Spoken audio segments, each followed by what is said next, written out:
করি তোমরা ভালো আছো আর আমিও খুব ভালো আছি। তো আজকে একটা নতুন ব্লগ নিয়ে চলে এসেছি তোমার কাছে। তো আমি এখানটায় রেডি হয়ে গেছি। আমি প্রথমে ব্লগ স্টার্ট করতে ভুলেই গেছিলাম যে তোমাদের সাথে শেয়ার করি। তো এখানটায় আমি এখানটা শাড়ি মোটামুটি রেডি হয়ে গেছে, আর একটু রেডি হতে বাকি আছে।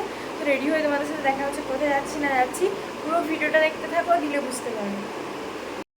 তো গাইজ এখানে দেখতে পাচ্ছ আমি পুরোপুরি রেডি হয়ে গেছি, আর ফুল লুকটা আমি তোমাদেরকে আয়নাতে দেখাচ্ছি। তো আমি এখানে রেডি হয়েছি, চলো যাওয়া যায়। হ্যাঁ, ফুল লুকটা দেখে নিই, তারপরে যাওয়া যায়। এই শাড়িটা পরেছি, এরকম লুক। আমি তো সিম্পল সাজি, তাই জন্য সেরকম কিছু সাজিনি। চলো যাওয়া যায়। তারপরে এখানে আমি নেমে পড়লাম ছাদ থেকে, আর পাপানকে একটু টাটা করে দিলাম, কারণ তাকে টাটা না করলে তো আমার মনও ভালো যায় না, তারও যায় না। তো তারপরে এখানে মাকেও টাটা করে বেরিয়ে পড়লাম রাস্তাতে। আর আজকে কোথায় যাচ্ছি বলো তো? আজকে আমার একটা ফটোশ্যুট ছিল, মানে সিম্পল শাড়িতে আউটডোর ফটোশ্যুট ছিল। তো আমরা যাচ্ছিলাম পঁচেটের যে রাজবাড়ি আছে ওখানটায়। আর আমাকে ক্যামেরাম্যান বলে দিয়েছিল আগে থেকে যে সকাল থেকে যেতে হবে, কারণ সকালবেলায় ফটোশ্যুট ভালো হয়, মানে সূর্য ওঠার আগে পর্যন্ত ঠিকঠাক ভালো হয় ফটো। সূর্য উঠে গেলে মাথার উপরে না ফটো এতটা ভালো হয় না। তো তাই জন্য আমরা সকাল সকাল বেরিয়ে পড়েছিলাম, আর এখানটায় 9টার সময় পৌঁছে গেছি। সকাল সকাল মানে কি 8টার দিকে বেরিয়েছিলাম, এখানটায় 9টার দিকে পৌঁছে গেছি। আর নেমেছি, আর ও মানে নামার সাথে সাথে একবারে ক্যামেরা ফ্যামেরা নিয়ে রেডি ফটো তোলার জন্যে। তারপরে এখানটায় আমরা দেখতে পাচ্ছ রাজবাড়ির ভেতরে ঢুকে গেছি। আর তোমরা কি জানো, আগে কিন্তু পঁচেটের রাজবাড়িতে ঢোকার জন্য কোনো টাকাই নিত না, আর এখন করে কিন্তু টাকা নেয়। তো আমাদেরকে বলেছিল 500 টাকা, যেহেতু আমাদের চেনা পরিচিত একজন ছিল, তো তাই জন্য 200 টাকা দিয়ে ঢুকে গেছি। আর এখানটায় ফটো ভিডিও তোলা হয়ে গেছে।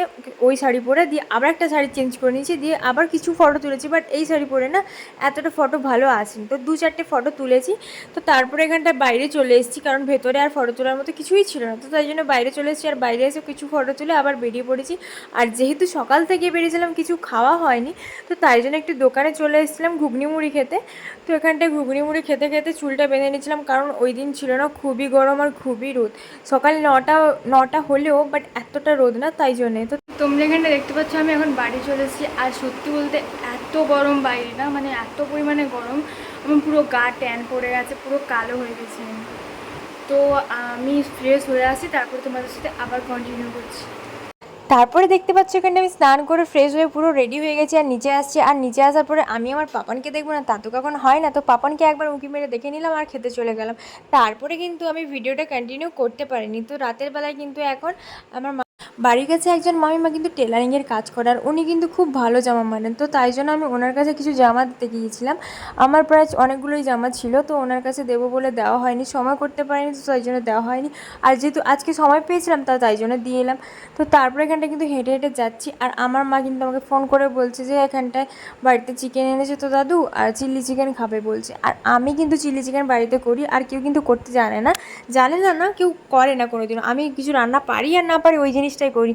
তো এখানটায় আমি কিন্তু সবজি টবজি কেটে দিয়ে আমি কিন্তু জামা মারতে আবার রিটার্ন চলে গেছিলাম, কারণ মামিমাকে বলে রেখেছিলাম যে আধা ঘন্টা আগে কিন্তু দিয়ে এসেছিলাম, আর দিয়ে বলছিলাম আধা ঘন্টা পরে যাবো। তো তারপরে এখানটা দেখছি মাংস ম্যারিনেট করা আছে, আর এখানটা আমি রান্না বসিয়েও দিয়েছি দুটো কড়াতে।